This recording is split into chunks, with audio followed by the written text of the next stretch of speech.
This is getting gooder. Thanks for joining us. We jokingly call ourselves the Cult of Happiness, and we're glad you're here. We're about to listen to a recording from one of our weekly meetings, and if you're in the Salt Lake City area, feel free to join us sometime so you can experience the full event. Or you can watch live on YouTube. We meet every Sundays and Thursdays at 7 p.m. Mountain Time. If you like what you hear and think other people could benefit from this, we'd really appreciate it if you could take a few seconds to like, follow, subscribe, rate, and or share the show. Literally any of those things really does help us reach more people, and I'd love to see this thing have a bigger impact than just our small little community here in Salt Lake. I put a lot of energy into creating these events and formulating these episodes, so I'm just asking for help and hoping you could do me the kindness of helping us grow with just a few of these small actions. It truly does help, and I'd be so grateful for your efforts. Thanks. Now, let's get to the show.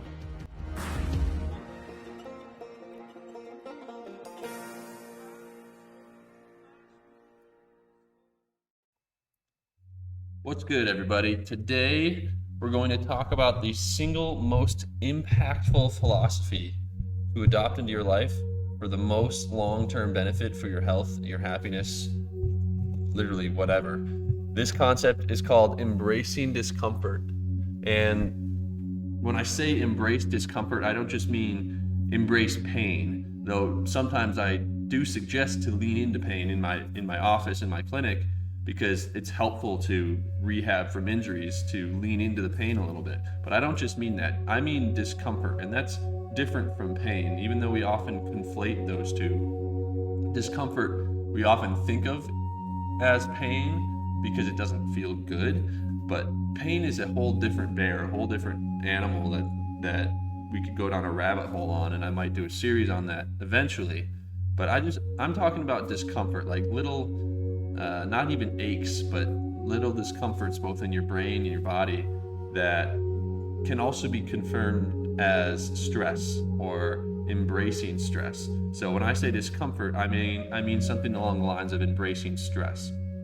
And that's what we're going to talk about today, because stress isn't just what you think of when you initially hear that word. It's not just that initial anxiety you get when you hear the word stress.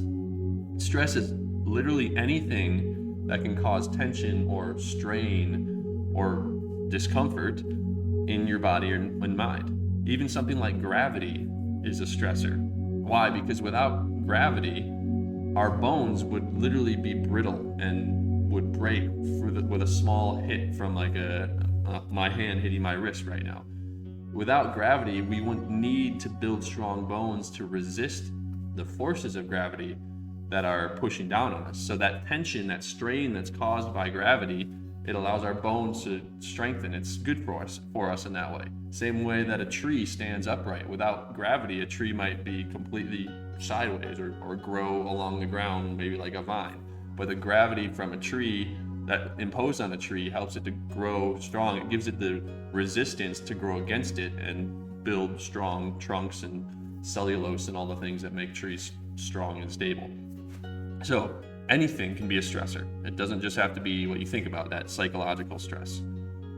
Let's talk about those two differences, because there are two types of stress we can generalize as two types of stress in humans. That first is what you know and love, the feeling stressed out. That's psychological stress. And oftentimes this type of stress is overwhelming because it's prolonged or it's persistent. It lasts for longer than just a brief moment. It's things that you constantly worry about, the endless to-do list, the comment your coworker made at you last week. We know this. We know what psychological stress looks and feels like. We also know the other form of stress, which is physical stress. That is indicated in words like hard work pays off, or what doesn't kill you makes you stronger. We know that this stress can be good for us. And in the modern life, these modern times that we live in, most of the physical stressors that we impart on ourselves are things that we do impart on ourselves, for one, but also they're controlled. There's things that have an end in sight, like going to the gym and working out. That's a common example of physical stress, but we know that there's an end in sight to that experience. There's an easy exit plan from that stressor. So it's different from psychological stress in that way. It's usually not prolonged. It's usually not a persistent stressor in our lives. However, this physical discomfort, physical stress, they don't normally go hand in hand. We probably don't often refer to them as stressors, but it's the main stressor that our bodies have adapted for. It's the main way that our bodies have learned to cope with stress. And we've got evidence of that through the hormones in our body that respond to these stressors. We know and love, again, this great hormone we know called cortisol. That was formed through a history of surviving and escaping predators or fighting in battle. That hormone adapted for the physical discomforts of our lives. And the main purpose of that hormone, of cortisol, is to prepare you for these physical discomforts, prepare you for physical danger. So in order to prepare for this type of event, something like a predator coming to eat you, or having to fight a predator, all these different things that we experienced when we were in the older years, the times before these new modern ages. Anyway, the things that cortisol does in order to prepare us is it starts shutting down different processes in our body. Like, it shuts down the blood supply going to our gut. It turns off the healing and repair mechanisms that are going on throughout our body all the time. It dampens digestion, it dampens immunity. Literally, it just lessens all of the self-healing mechanisms in your body. It's because it really doesn't have to. If you're truly in physical danger and about to escape a predator, then your body doesn't need to worry about things like healing a measly paper cut on your finger or digesting your lunch. You're going to be dead soon, potentially. So it doesn't have to worry about those things. So yes, cortisol has adapted to physical danger. We haven't adapted a hormone for those small, prolonged stressors that we often see in the psychological realm when there isn't really an end in sight. We don't really have a hormone to deal with these longer-term, more menial stressors. And so your body's response to those smaller stressors is the same as it would be if it was in real physical danger. This cortisol response is still at play, even when it's a small stressor that ends up lasting a long time. So your cortisol does the same thing. It doesn't like it change. It's not like it changes behavior because of it. It's a different type of stress. It's the same exact response. Your body will shut down digestion, immunity, healing mechanisms, repair mechanisms. It does all these same things because cortisol wasn't meant to be short term. It adapted for physical stressors. It adapted for things that had an end in sight. Even if it were a rundown or an escape strategy from a predator, usually one of two things happened. Either you got eaten or you escaped. And so the stressor was over. It lasted for a period of time. The chase down event occurred, the fighting or flighting occurred, and then it was done. And so then the stressor was gone until maybe the next stressor came up later on when you experienced another predator. So physical stress was meant to be, the response to physical stress was meant to be short term. So cortisol is only developed for this short-term response. It was never meant to be used to shut down digestion indefinitely or to dampen healing indefinitely. But when we have these prolonged psychological stressors, those end up lasting for a long period of time. And so that stressor is continuously going on in our body. The cycle continues over and over again. Every time we think about that stressor, from the comment your best friend made at you or the to-do list that you have, that makes that cortisol response continue to enact in your bodies. And that is a big contributor to a lot of the damaging effects we've seen in humans of this modern age. Even if it was just a silly argument with your friend or a random exchange on the street that was impactful on you in a negative way, you think that you're in real physical danger. That's your body's response. And so when you keep stressing over that same psychological stressor over and over and over again, and you dwell on it, then you're going to keep dampening your healing and repair and digestion mechanisms. And those are all the mechanisms that you need in order to combat disease, to keep your organs healthy, to ingest food, to use the fuel that you're giving your body. Without all those things, it's pretty obvious that your body would start to shut down in some ways or start dysfunctioning in a lot of ways. So essentially, what I'm saying is that when stress lasts too long, that is the main problem. Whether it's physical or psychological, when stress lasts too long, the stress response becomes more damaging than the actual stressor. So we have to really pay attention to the length of time with which we experience these stressors. So I liken it to a coffee cup or filling up a coffee cup. The amount of cortisol that we have in our bodies, small amounts are good. Having a small dose of cortisol is good for you. It actually, you have a spike in cortisol naturally when you wake up in the morning, and that prepares you for the day to help you be more energized or just get ready for the day, just similar to a cup of coffee. But that cortisol response is meant to end. As I said, it's a short-term hormone. The actual benefit for your health comes from that small dose. It trains your body and mind to handle different types of stress more effectively, whether it's physical or psychological. It's meant to be a useful tool, a useful hormone, but only in small doses. So if you're filling up your coffee cup, if you're imagining a coffee cup of cortisol, just the right amount is tasty. It's a nice warm cup of coffee, you're holding it in your hand, you're enjoying it, you're getting ready for the day, for example. But if you fill that cup too much, then it's going to pour over to your lap, burn your legs, and cause a lot of damage. So like I said, when you have too much of this cortisol response, the stress response, it could be more damaging than the stressor itself. Another analogy that I like to use is a roller coaster analogy. If you're on a roller coaster, it's usually pretty fun. If you like roller coasters, it's exhilarating, exciting, you got adrenaline flowing, you're enjoying the twists and turns and bends and swoops and flips and all the things. But let's say that roller coaster lasted for 3 days straight. You'd probably start hating your life, and you would want to be doing anything you could to get off that roller coaster. That is the same idea of that extended period of time, the duration of a stressor. A stressor for a small amount of time can be a good thing and exhilarating and fun and engaging and enjoyable. But you push that out for too long or have too much of it for too long, then it's going to become not such a fun experience, both physiologically in your body, then the effects that it has, and also psychologically with how you're enjoying it. So it's really like the Goldilocks Principle. It's about finding the sweet spot of what is just the right amount of stress to impose on yourself, because that's what this topic is about. It's about embracing discomfort. It's about imposing small doses of stress into your life so that you can get those exhilarating, engaging, beneficial effects instead of feeling the harmful effects from having too much, or even the harmful effects from having too little. So that's what this is about, finding the sweet spot between all those things. From a psychological stress perspective, we kind of have an idea of what too much or too little look like. If you have too much psychological stress, we know that, obviously, we know it well as being stressed out. It's feeling overwhelmed, it's feeling anxiety.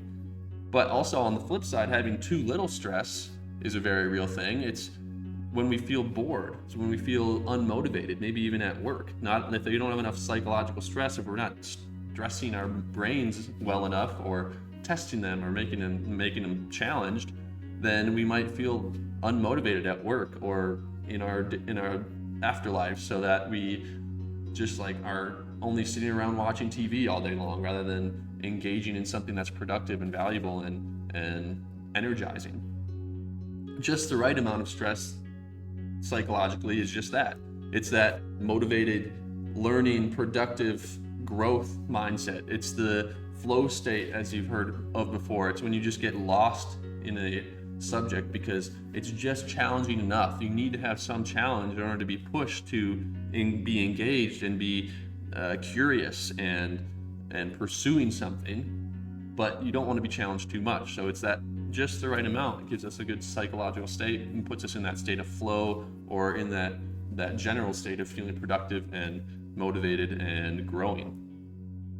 From a physical stress perspective, too much physical stress can be exemplified by things like a sunburn.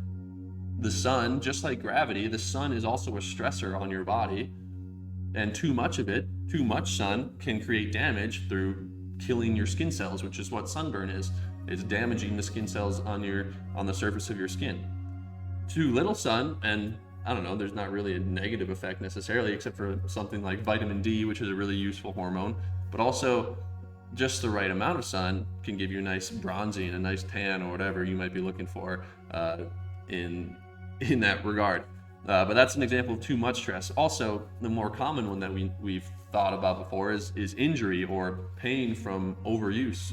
A lot of times people do too much too soon, or stuff that they're not ready for, and so that's too much physical stress, or they've done it for too many times. It's too much repetition that their tissues aren't prepared for it, and they get an overuse injury or a tear or a strain in result of that.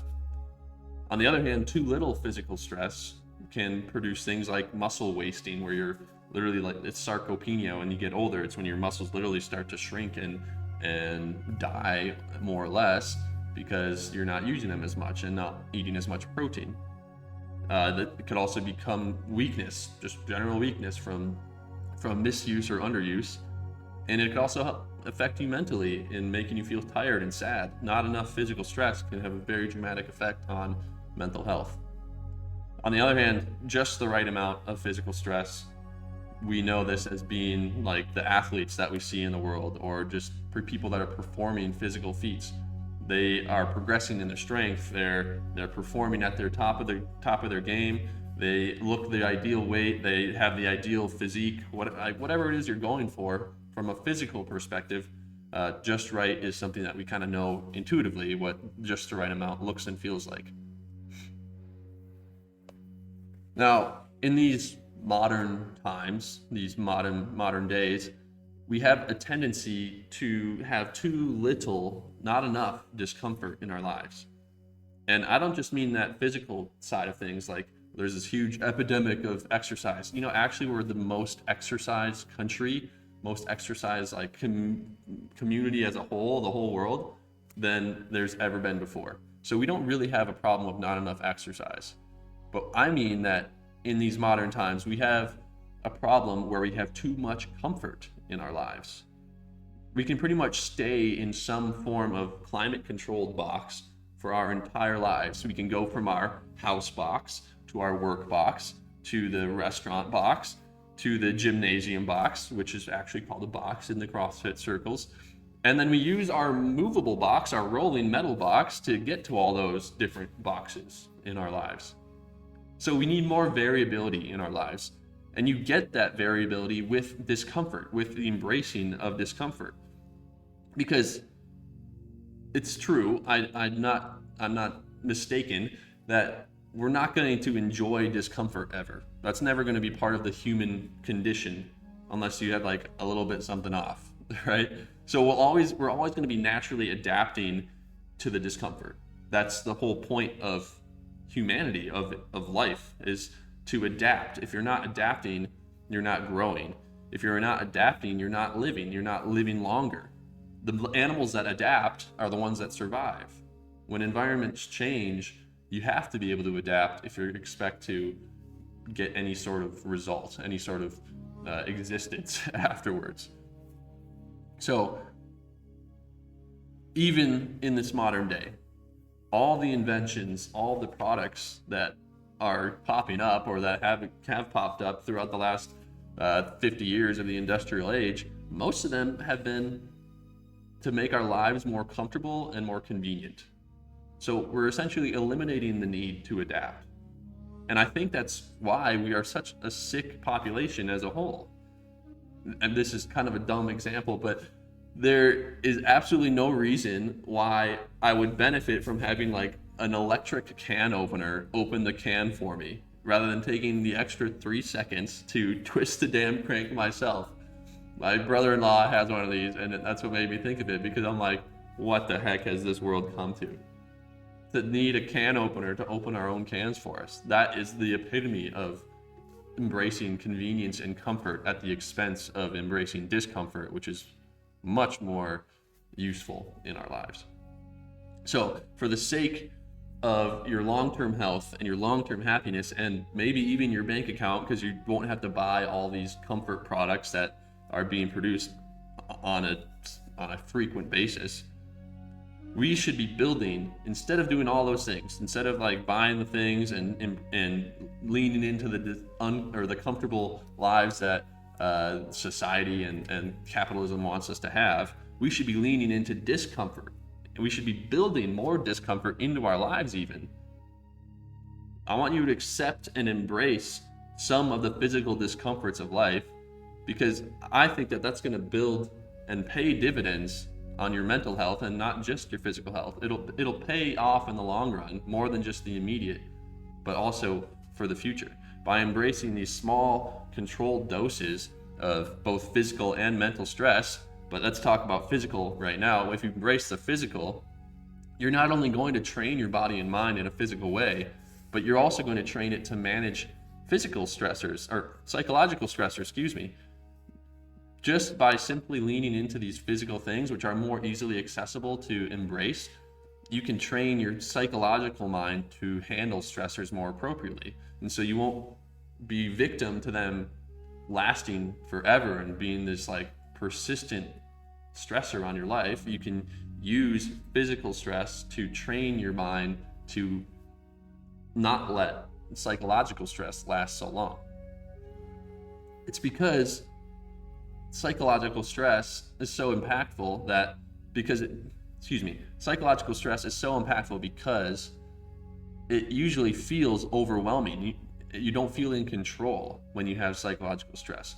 But by embracing physical stress, things that you kind of have control over, like working out, like jumping in a sauna and cold water, all these like things that have an end in sight, things that you have control over the outcome or even the situation, when you embrace those things, then you start feeling like you have more control of the psychological parts of your life. You won't start feeling like stress or the psychological pains of the world are happening to you. You won't feel like you're such a victim of it, but you'll feel more in control of it. By controlling stress in other parts of your life, you teach your brain that it has more control than you think. And so you start getting better at handling stress even when it seems out of your control, which is oftentimes the psychological stressors that we impose on ourselves or that we fall victim to. So some of the low-hanging fruits of like these physical discomforts that we can embrace and start leaning into are going outside, going into cold water, and going into hot rooms, saunas more or less. And I say they're low-hanging fruits not because they're easy to do, but that they're easily accessible to some extent. I know saunas are a luxury item for sure. But remember, the reason why I say they're not easy to do is because it's discomfort. Like that's the whole point, right? Like we're trying to embrace discomfort here. That's what I'm trying to persuade us to lean into more. So first, the most accessible to anybody, no matter where they are, is going outside and doing things outside, embracing weather in all forms. There's another podcaster that I can't remember what his name was, but he's been on this journey of doing a mile of something every single day outside, no matter what type of weather it is. He'll bike, he'll run, he'll walk, he'll go with the dog outside. Like he's going to go out there for a mile a day, and he's been consistent with it for the last 2 or 3 years or something crazy. Anyway, doing 1 mile of something every day. A mile isn't that long. So get out of your climate-controlled box and experience the discomforts that the world has to offer. Mother Nature can be pretty uncomfortable. But if you've heard the expression, there's no such thing as bad weather, there's just bad gear. Now that part I know isn't as easily accessible to have the right gear, but hey, that's just your opportunity to embrace more discomfort and do it in a controlled way. There's no such thing as bad weather. I would say that there's no such thing as bad weather, there's just bad attitude. And it's the attitude of not like I'm telling you have a bad attitude. I'm saying it's your attitude of wanting discomfort and viewing that as a challenge rather than as something that you're a victim of. Cold water immersion, I know, I honestly have started to think that this might just be a prank, that going in cold water is just something that some prankster tried to get us to do all these years ago, and now it's actually working. But no, there's actually some real research to it. Some of the benefits of jumping into cold water, or I don't know, taking cold showers, or putting an ice pack on the back of your neck, some of those benefits include the production of this thing called adiponectin hormone, which is a fat loss hormone. It can help with diabetes, it can help improve insulin sensitivity, and it also helps essentially eat fat, help your body eat its own fat, so you can gain the benefits of fat loss there. Also, the other thing that helps with fat loss is this thing called brown fat. And you actually want more brown fat in your body in order to have fat loss, which seems counterintuitive. But the reason it's called brown fat is because it has a lot of these organisms inside it called mitochondria. Every cell has them. And they're powerhouses. Not every cell has them, but all the cells that do work in your body have them. And they're the powerhouses of the cell, the energy bank. And so because this brown fat has more of these energy banks inside of it, it's actually more of an energy producer than white fat, which is kind of just like a stagnant storage system. So white fat is just like sitting around your body, not really having much of a job to do, while brown fat is actually doing work. It's producing energy. It's helping you thermoregulate. It produces heat because it's producing energy. And so it actually eats up some of that fat, the white fat, from your surrounding tissues, the one that's around your gut and gives you the beer belly and all that stuff. That's the type of fat that's being diminished by brown fat. Brown fat ends up in like your shoulder blades and down your spine as an adult, and that's why putting an ice pack on your shoulders for 30 minutes a night can be a good alternative from taking a cold shower or jumping in cold water. Cold showers are also really good for your microbiome. It doesn't burn the layer of bacteria off of your skin. It maintains that because your bacteria can handle that temperature a little bit more from cold showers. And so it doesn't dry your skin out as much. Those bacteria on your skin, that microbiome that lives on your skin, is used to help with the glow and the moisture and the texture of your skin. So it maintains its lusciousness, its vigor. I don't know any better words than that, but yeah, luscious. You can maintain the lusciousness of your skin by jumping in cold shower or taking cold showers and jumping in cold water. And then the best, most impactful thing about jumping in cold water, in my opinion, is that it helps your body get tricked into becoming stronger. So you're tricking your body by saying, okay, I'm in cold water, I'm in this really extreme amount of cold, I must be preparing for a really long winter. That's what your body thinks, is that it needs to prepare for this long winter. So it'll actually start to recycle the cells in your body and replace them with new, young, lively, healthier cells that can withstand longer winters, and they're just stronger in general. It kind of battens down the hatches, more or less. It puts the strongest at the front lines and recycles the old, worn out, dying cells, and goes into this like protection mode. And that's called autophagy, which is Greek for self-eating. So it's eating your own cells, cell fragments, and then recycling them into new, healthier cells. So that's the best benefit, is that it literally like helps revitalize your body. And like, I can't think of a better practice than that to exemplify how embracing discomfort makes you stronger, makes you healthier. And the final thing that I think is just from personal experience is that it helps with stress management when you jump into cold water, or when you embrace the discomfort of having cold. And I think it's helped me because it's taught me how to calm my body and my mind in the face of this discomfort. So when I jump into a cold body of water and like jump literally into ice, through the ice into the water, I go into that initial shock, as most of us do, but then I quickly come out of it and start my breath and learn to calm my body in order to not die, more or less. That's what I'm tricking my body into doing.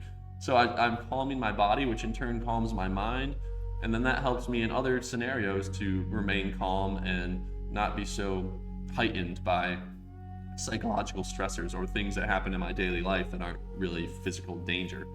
So that's the main benefit of cold water immersion. A lot of the same benefits come from sauna as well. That autophagy thing I was talking about, where you trick your body into battening down the hatches and building a stronger, more fortified population of cells, that happens with sauna too. And it happens a lot through the heat shock proteins that are produced through embracing these extremes of heat, the temperature extremes of a sauna.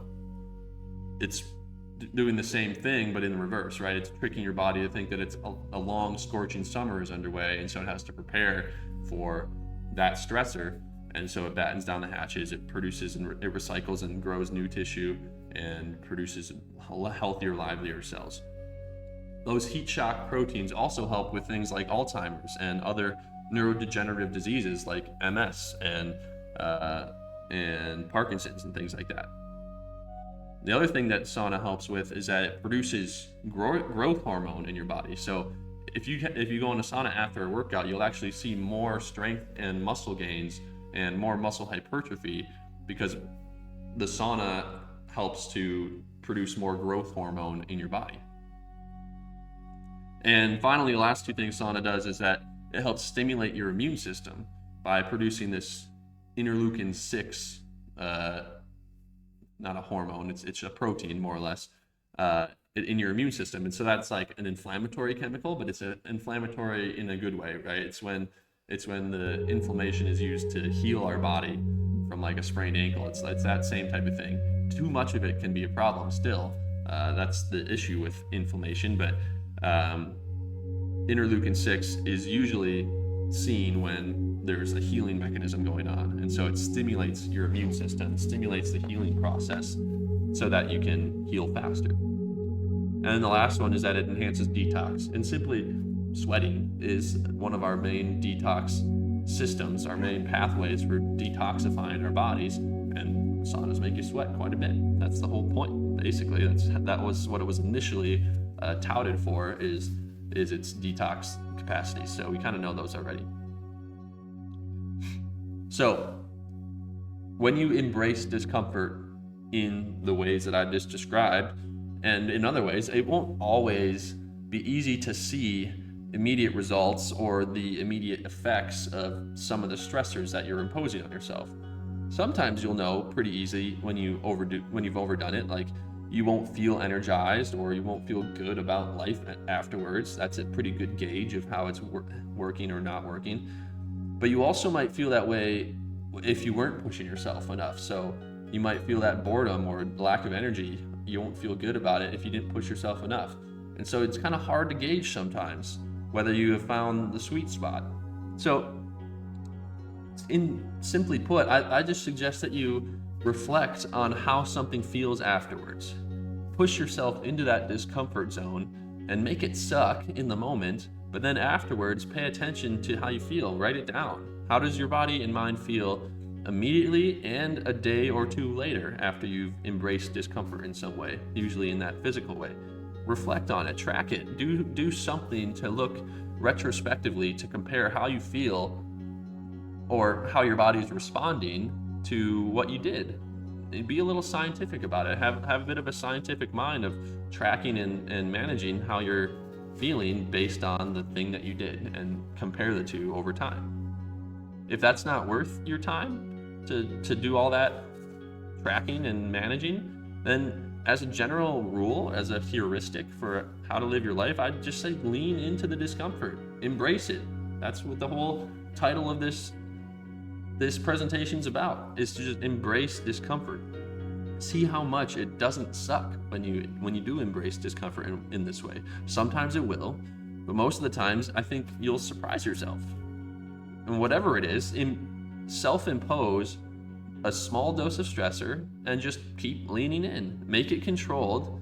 Obviously, you don't want it to get out of control, but just increase your dosage of that stressor incrementally throughout time and see how much you can accomplish. Really, I think that you'll be surprised at how much you can accomplish by just leaning into this discomfort in this way.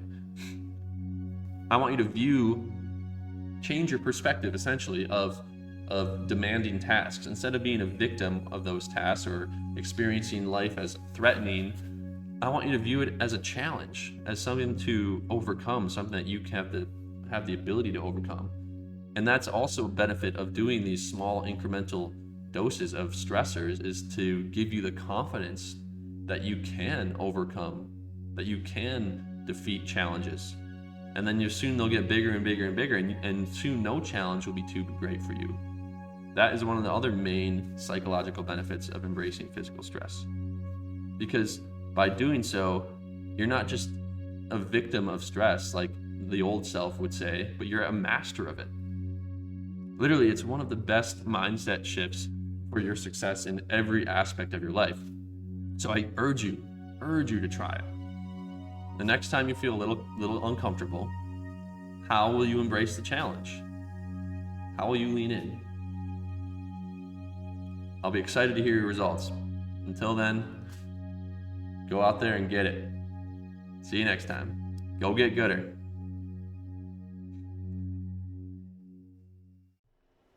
That's a wrap. Once again, if you're willing to show some generosity and take just a second to like, subscribe, share, and/or rate the show, it would go a long way. Thanks for being here, and we'll see you next time. But until then, go get gooder.